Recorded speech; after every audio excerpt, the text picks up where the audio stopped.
आज हम सबसे पॉपुलर पैराडॉक्सिकल टॉपिक पे बात करेंगे। पहला है कृष्ण की गीता और दूसरा है अष्टावक्र की गीता। दोनों ही अपने आप को पूरी तरह से पैराडॉक्सिकल काटती है। जैसे कि कृष्ण की गीता है वो कर्म पे जोर देती है कि आपको कर्म करना चाहिए, और अष्टावक्र की गीता कहती है कि तुम्हें कर्म कभी नहीं करना चाहिए, तुम कर्म कर ही नहीं सकती। पूरी तरह से काट दिया। तो इन दोनों चीज को एकदम डीपली समझेंगे। जो अष्टावक्र की गीता पढ़ने वाले हैं वो कृष्ण की गीता को कभी स्वीकार ही नहीं कर पाते हैं। क्यों स्वीकार नहीं कर पाते हैं? क्योंकि अष्टावक्र की गीता बहुत ऊपर लेवल की उनको लगती है, और जो कृष्ण की गीता पढ़ते हैं उन्हें अष्टावक्र की गीता समझ ही नहीं आती है। तो आगे समझते हैं कि हमें कौन सा गीता पढ़ना चाहिए, अष्टावक्र गीता पढ़ना चाहिए या कृष्ण के गीता पढ़ना चाहिए। कौन हमारे लाइफ में अच्छे से हमें कुछ सिखाएगा और हमारे लाइफ को चेंज करेगा, कुछ वैल्यू देगा। तो किसे पहले पढ़ना चाहिए, किसे बाद में पढ़ना चाहिए, इसको भी समझेंगे। तो चलो लेट्स स्टार्ट करते हैं कि कृष्ण की गीता में क्यों कर्म में जोर दिया जाता है और अष्टावक्र की गीता में कर्म से ही ऊपर उठने का बात किया जाता है। तो शुरू से समझेंगे, वीडियो में बने रहना। जितना डेप्थ जा सकते हैं उतना जाएंगे टॉपिक पे। तो देखो, सबसे पहले हम कृष्ण की गीता का बात करते हैं। कृष्ण ने कर्म में सबसे ज्यादा जोर दिया है कि वो कहते हैं, उनका मूल मंत्र यही था कि आप साधु मत बन जाइए, ऐसे साधु जो पहाड़ में जाके कोई भी एक भगवान का नाम पकड़ ले और उसी चीज को दोहराते रहे, और दोहराने के बावजूद वो अपने कर्तव्य को ना निभाए, अपनी जिम्मेदारी को ना निभाए और ना ही कर्म करे, जिससे इस नेचर पे संतुलन बिगड़ता है।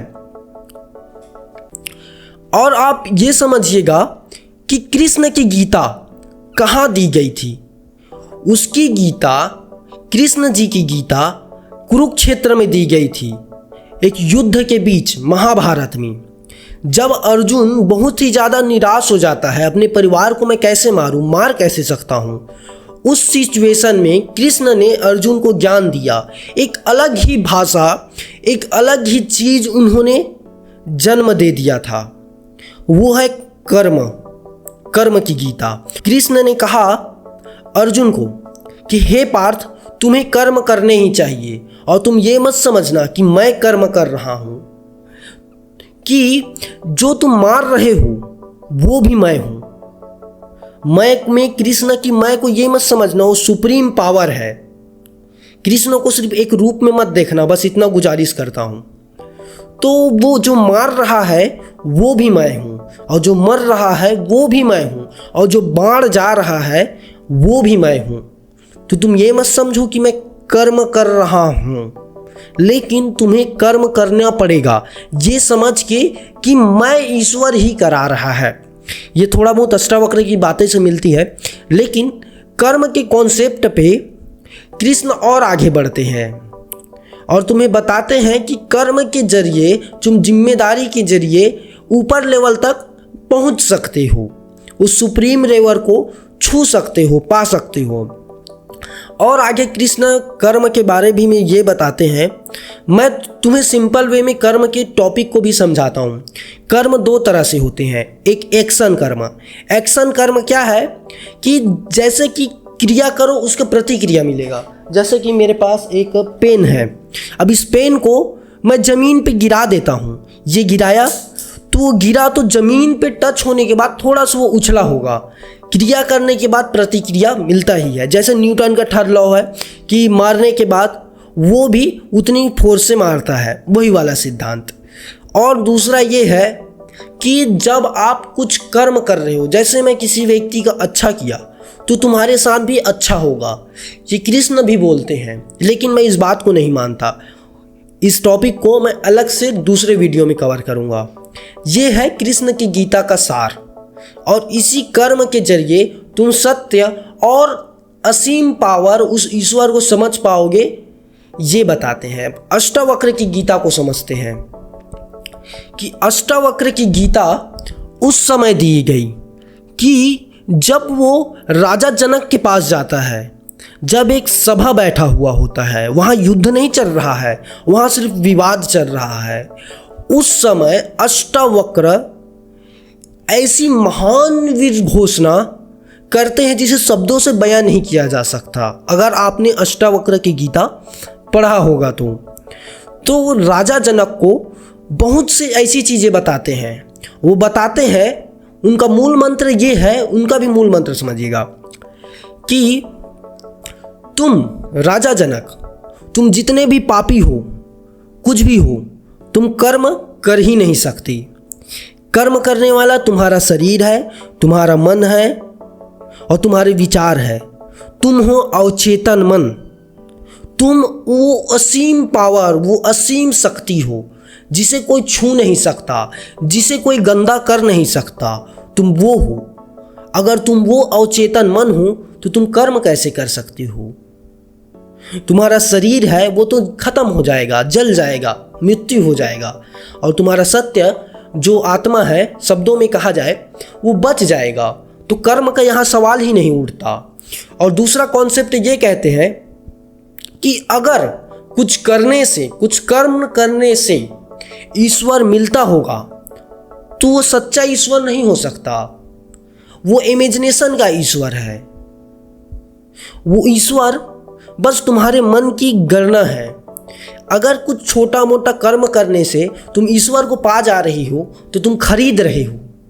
अब देखा, तुमने पूरी तरह से दोनों गीता अपोजिट हो जाता है और एक दूसरे को काट देता है।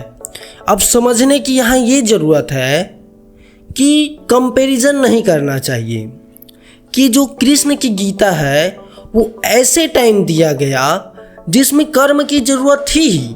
अगर वो कृष्ण कह देते कि उस जगह तुम्हें कर्म नहीं करना चाहिए, तुम अवचेतन चेतना मन हो, कि तुम सचेतन हो, तुम शांत रहो, तो क्या वो युद्ध जीत पाते? नहीं जीत पाते। और उनका ज्ञान देने का कोई मतलब होता?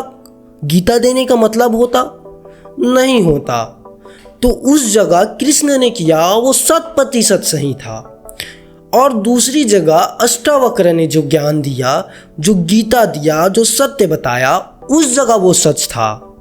मतलब ये कंक्लूजन निकल रहा है कि दोनों अपने अपने पर्सपेक्टिव से सच था। परिस्थिति के अनुसार उन चीज़ों को रखा गया है। अब बात ये उठता है कि हमें सबसे पहले कौन सी गीता को पढ़नी चाहिए। तो मैं बताना चाहूँगा, मैंने दोनों को पढ़ा है और समझा भी है और जिया भी है। तो मुझे लगता है कि सबसे पहले कृष्ण की गीता को समझना चाहिए, उन्हें पढ़ना चाहिए और अपनी ज़िंदगी में अप्लाई करना चाहिए। उसके बाद अष्टावक्र की गीता को पढ़ना चाहिए, क्योंकि अष्टावक्र की गीता उस स्पिरिचुअलिटी के चरम सीमा को छूती है। अंत का बात है अष्टावक्र की गीता। जैसे मैं कंपैरिजन तो नहीं करना चाहिए, लेकिन एक एग्जाम्पल से बताता हूँ। कृष्ण की गीता है एक कपड़ा पहना हुआ इंसान, एक इंसान को कपड़ा पहना दिया गया है। और दूसरा अष्टावक्र की गीता है जिसमें इंसान नंगा रहता है, पूरी तरह से जो है वो दिखा देता है, नो फिल्टर, जैसा है वैसा प्रस्तुत कर दिया गया है।